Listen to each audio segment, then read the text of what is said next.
Okay. Mr. Chair, pwede natin pakita yung video? Technical, can you assist?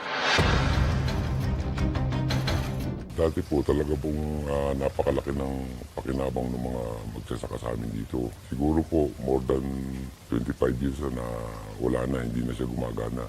Kaya po napakalaking kawalan sa mga farmers namin dito. Kaya po sa ngayon, lahat ng mga magsasaka dito, may kanya-kanyang water pump na mismo. Doon lang po kami umaasa lahat ng magsasaka dito. Kaya nga po sa ngayon, yung mga dating bilang ng inaani ng mga magsasaka sa amin dito, talagang nabawasan. Siguro mga 3 times ko palang nakita yung NIA na nagpunta rito sa amin. Last year po, bumisita dito, pero alala, ikot lang sila diyan. Buhat nga po nung nawala ang irrigation, hindi na napapakinabangan yung lugar na yan. Dati po siyang palayan talaga. Okay, so bali ginawa na lang po siyang ano? Peace pan.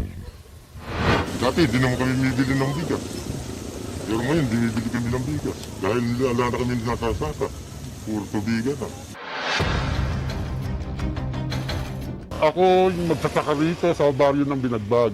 Nakamulatan ko noong 1970 na puro pagsasaka nga dito. Pero wala pong irrigation. Ang aking naman kahilingan sa NIA po, magkaroon po ng irrigation dito sa baryo namin. Para naman maraming matulungan na mga maliliit na tao na makapagsaka po, kahit po hindi makabili sila ng motor, merong inaasahang patubig ng NIA. So, sa co-irrigation po ang pag-usapan, talagang wala po kami, ma'am. Yung mga magsaka po dito, umaasa lang po sa sapa, mga tubig ulan.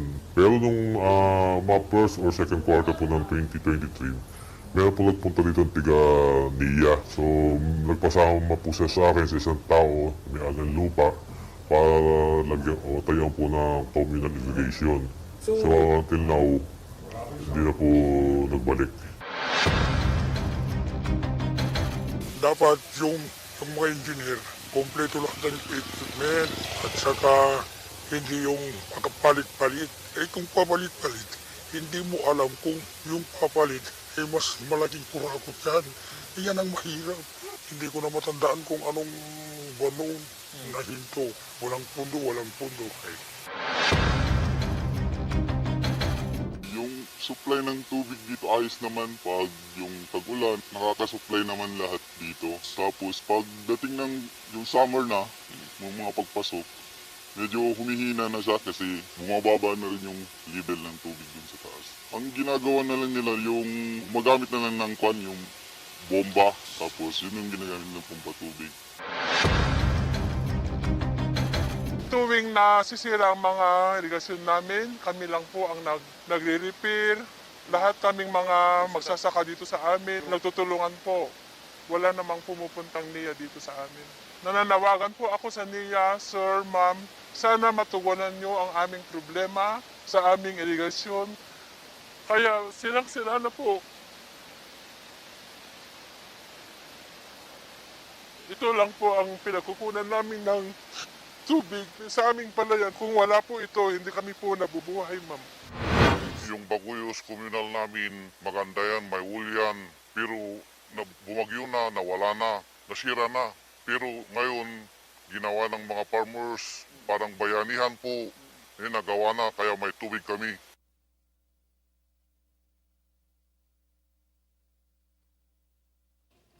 Ayun, Mr. Chair, pumunta mismo yung staff ko para ikumpirma yung pong mga projects na hindi po na kompleto, na sinabi ng NIA, kompleto na raw. Umpisahan po natin doon sa Balog-Balog.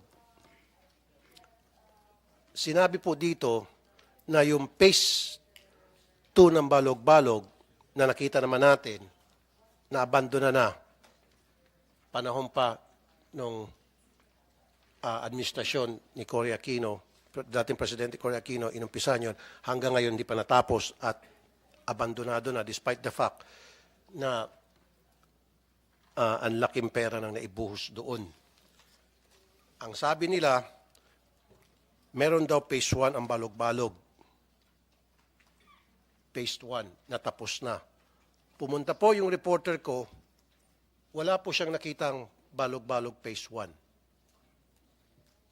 Yun po muna ang unang tanong ko. Who can, is this part, Administrator Gillian, is this part of your affidavit o hindi? Yes, sir. Mr. Chair, good Pwede morning po. pakisagot yung tanong ni Senator Tulfo? Balog-balog. Wala na dito yung mga tribo eh. Hindi na natin inimbitahan kasi medyo may kalayuan din para sa kanila. Mr. Chair, nandito naman po ang dating administrator kasi time po nila yon. And then sa balog-balog hearing natin last time, we asked for a copy of the Memorandum of Agreement na di umano hindi nyo natupad. So can you Lahat po yun, explain sir. that also? You Yes, have the sir. floor. You can answer. Mr. Chair, good morning po. Since nandito naman po ang ating former administrator, General Bisaya, sir, pwede ko bang i-yield sa kanya yung microphone para ma-explain po niya yung... Kasi Yes, this General was the Bisaya, story yung tanong ni last Senator Tulfo, wala naman daw phase 1 yun eh. Okay. Simulan mo sa una. Since ilang dekada na ata ito. Yes, sir. Thank you very limang much, sir. dekada na. May I request na paki-flash lang po yung tungkol sa balog-balog. Meron din kayong video? The same? Bago to kay Senator Tulfo kasi last week lang siguro to. Ito yung pa-flash. Ano po yung pa-flash? Pero sir, Can if, you answer the kung- question? Sir? Can you answer the question of Senator Tulfo? Yes, sir. Actually, dalawa po talagang phases yan. The phase 1 that was implemented from 1999 to 2012 with a budget of 2.362 billion and servicing an area of about, supposed to be, yun po, 12,475 hectares. So, tapos na po Nasa yun. background yun ang balog-balog? Yun ba yun? Parang iba yan. Iba na to. Ito na ba yung balog-balog? Ito na nga po, sir. Yun ito sir, yung phase 1 na sinasabi. Which one? Alin dito? Ito may picture. Yes, sir. So, ito po yung service area niya, yung kulay green. No? And then, yung phase 2 po, ginawa po ito noong 2013 because during that time na etong phase 1 cannot really service yung 12,475 hectares dahil po pagka tag-init, nauubusan po ng hindi niya ma-service ng lahat. They came up with a study to come up with a high dam. Ito na nga po yung phase 2. So, supposed to be it started nung 2013 pero marami po kasing mga umayaw dito ng babatikos dahil ang gusto po nila series of dams. But then experts said that pinakamaganda at pinaka-beneficial sa lahat po ay yung high dam. So itong phase 2 nai-award po sa ITP Guangxi before my time. Pero hindi nga po makapag-umpisa dahil po ang daming hinaharang. But when I took over as the administrator in 2017, I worked it out na magawa na ito kasi po matagal na. Okay, General Makasingit. Yes, sir. So sabi niyo maraming humaharang. So for so many years, maraming humaharang at hindi niyo po nagawa ng paraan o ng NIA na para kung sino man yung humaharang na yon ay makausap kung kinarang kausapin o mabigyan ng solusyon yung ginagawa nilang paghaharang. Yes, sir. Kasi panahon pa ni dating Presidente Cory Aquino yung presyon yung project and up to now, hindi pa matapos-tapos. Just imagine, so how many years na po yan? Yes, sir. And mind you, inabandonan po yan. Pumunta po yung staff ko doon, abandonado na po yan at marami pong nag-witness, mga pumunta rito na mga katutubo at sinabing abandonado na po. And yet, ito pong nakakahiya, sir, although this is no longer your time, Yes, sir. humingi pa po ng pang-maintenance.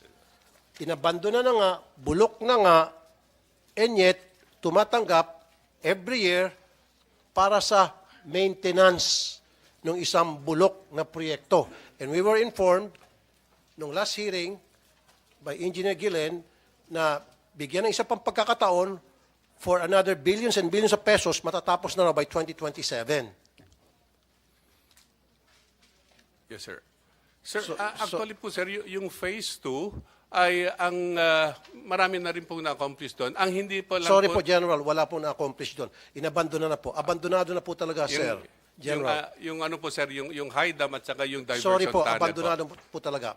We were there, Yes, sir. my people went there, and then nandito po yung mga katutubo, at sabi nila, wala na po silang pakinabang doon, abandonado na, no, nothing. Okay? And then, sabi nga po ni engineer, na kung bigyan sila ng pagkakataon, matatapos yung project by 2027, pero kailangan bubuhos ulit ng billions and billions of pesos. Yun po yun. So, ibig sabihin, yung project na Balog-Balog Phase 2, wala ng pag-asa, pero bubuhayin po ni Engineer Gillen pag pupunduhan natin ng another billions and billions of pesos. Yun po yun eh.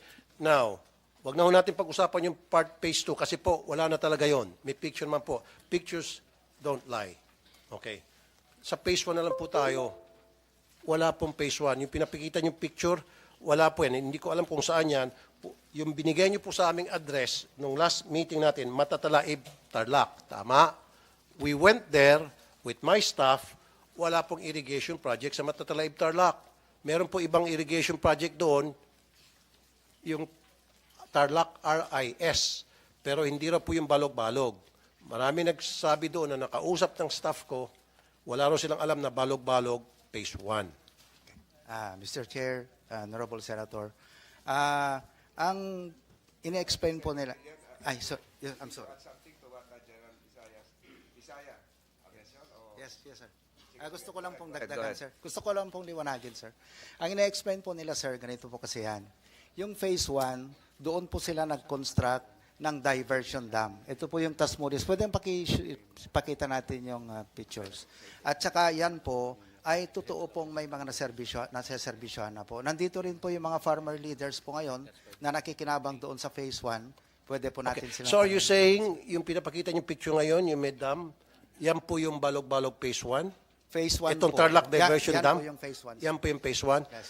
Pwede ho ba ipakita nyo sa akin yung POW niyan? Yung projects of work? I need to see that. Sa next hearing, can you present us Yes, sir. the projects of work? Yes, po. Very good. Yes po. And Sige then, po. Right. andito rin po yung mga farmer leaders po na nakikinabang na po ngayon dyan. Pwede rin yung po silang Okay lang po tanongin yun. Very good, kung nakikinabang. Ang gusto ko po yung POW. Yes, That's sir. very important to us. And I must add po, ang sinasabi po nila, itong Phase 1 po kasi na yan. Kasi, Mr. Chair, doon sa POW, makikita natin yung klase ng proyekto ng pagkagawa kung yan po ba'y kumukonek doon sa Phase 2. Yun na po. Go ahead po. Continue, sir. Yung Phase 2 po kasi, sir, eto na yung magtatayo sila ng high dam. Gusto ko lang pong ipaliwanag, sir, dalawang klase kasi yung dam na yan. Itong isang ito is a diversion dam. Ito lamang po yung itinaas nila yung para maitaas yung tubig para pumasok po sa kanal. Pero ang diversion dam po kasi is hindi po siya reservoir type. Wala po siyang maipon na tubig. Kaya po nagplano po sila na magtayo ng high dam. Ito na po yung reservoir type para po maipon nila yung tubig pagkatag-ulan and then madagdagan po yung tubig na mai-service nila sa area pag mag-release po sila. Pero ikakas din po ng Okay, Mr. Chair, diversion dam. engineer, I'm not an engineer. I'm not an expert like you pagdating sa mga dam. Ang akin lamang tinutumbo ko rito yung completion of the project.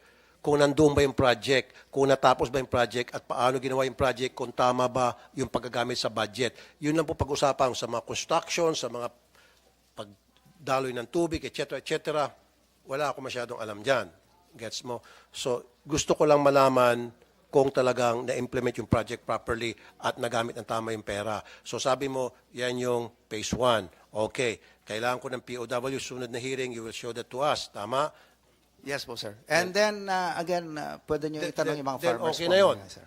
Sa POW lang tayo magkakatalo.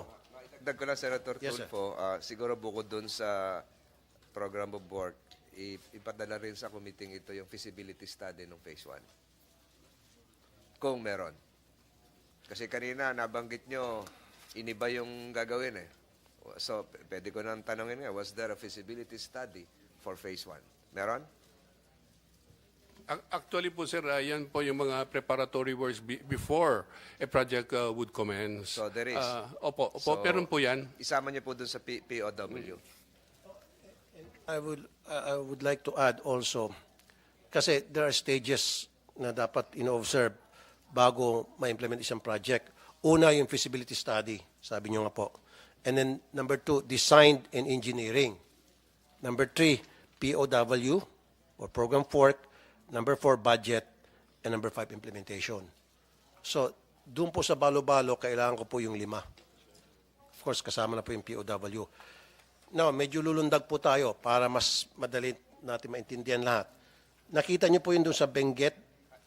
Senator Tulfo, with your indulgence, may dagdag pa ako dito sa Balog-Balog. Binigay na sa atin yung kopya ng Memorandum of Agreement na nirereklamo ng mga tribo. Yung nakalagay dito sa page 7, yung sukat ng lupang ipagkakaloob at pabahay. Parang dito nagkakatalo. Pangalawa, yung lugar na paglilipatan. Kung pwede natin ipakita yung larawan uli na nilagay sila doon sa lupa na nagla-landslide. At mula page 7 hanggang page 9, ito ata yung mga hindi natugunan ng NIA. Yung MOA, lugar na paglilipatan, resettlement site, sukat ng lupa, agroforestry lot and access roads, at kasama na rin yung kabayaran sa pagkaabala. Were this complied with? Ito na ba yan? Yes, Mr. Chair. In fact, I think nag-prepare po si General Bisaya ng presentation niya, sir. If you just allow him na ipaliwanag po para klaro po yung lahat ng mga issues, sir. Kataon lang wala dito yung mga tribo, hindi nakapunta na. Go ahead, you have 5 minutes, General Bisaya. Sir, will I include, sir, yung mga previous issues presented by, sir, Senator Tulfo, or directly to the... Mawa muna tayo. Okay. So, please, yung kwan, yung size. Okay. Ito po, sir, there was a MOA. Yes, sir.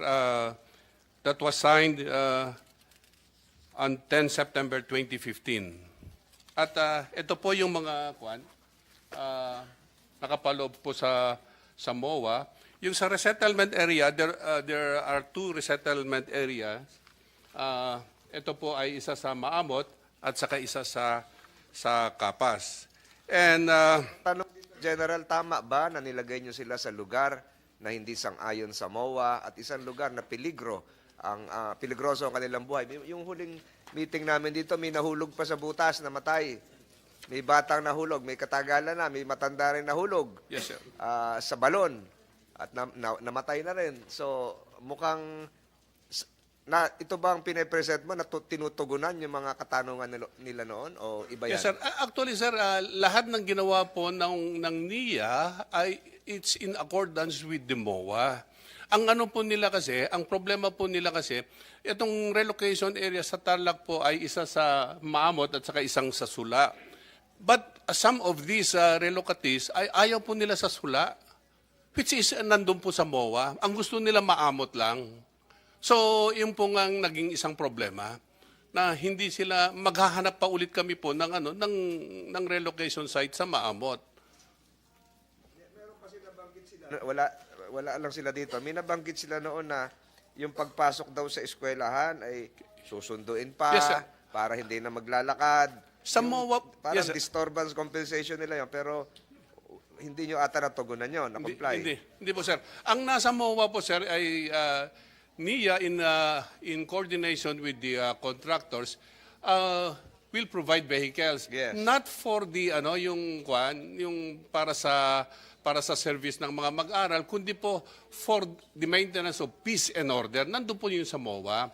Kaya lang po yung out of humanitarian considerations, idinagdag po nila yung paghatid-hatid po yung mga ng mga mag-aaral. Ngayon po nasanay po kasi sila, kaya ito po yung hinahanap nila. Pero wala po yan sa MOA.